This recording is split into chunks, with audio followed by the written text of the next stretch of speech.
वृंदावन में एक भक्त भगवान के दर्शन हेतु घर से चला।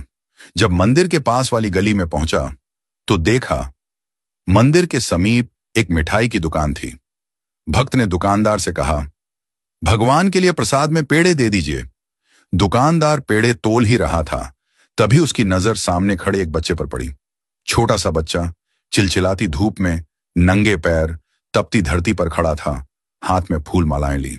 वो पुकार रहा था, भगवान के लिए फूल ले लो, फूल माला ले लो।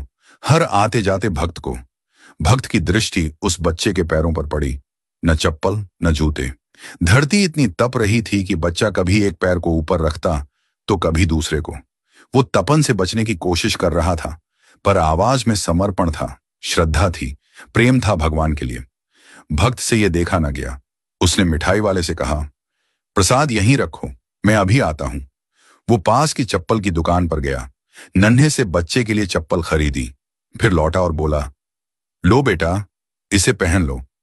बच्चे ने चप्पल देखी, फिर उस व्यक्ति को देखा, फिर आंखों में आंसू आ गए। उसने पूछा, क्या आप श्री कृष्ण हैं?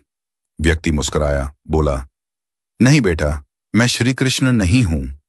बच्चा जिद पर अड़ गया, नहीं, आप श्री कृष्ण ही हैं। मैं किसी को नहीं बताऊंगा, पर मुझे सच सच बता दीजिए ना।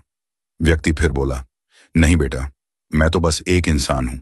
बच्चा बोला, तो आप श्री कृष्ण के दोस्त होंगे, क्योंकि कल रात मैंने भगवान से प्रार्थना की थी। भगवान, बहुत गर्मी है, मेरे पास चप्पल नहीं है, मेरे पैर जलते हैं, कृपा करके मुझे चप्पल दे दो। और आज आप आए चप्पल लेकर, इसलिए आप जरूर उनके दोस्त हैं। उन्होंने खुद नहीं आ पाए तो आपको भेजा है। यह सुनकर भक्त की आंखें भी भर आईं। उसने बच्चे को गले से लगा लिया और कहा, हाँ बेटा, श्री कृष्ण ने ही मुझे भेजा है। अब धूप में तुम्हारे पैर नहीं जलेंगे। तुम छांव में खड़े होकर भी फूल बेचोगे और तुम्हारे फूल जरूर बिकेंगे।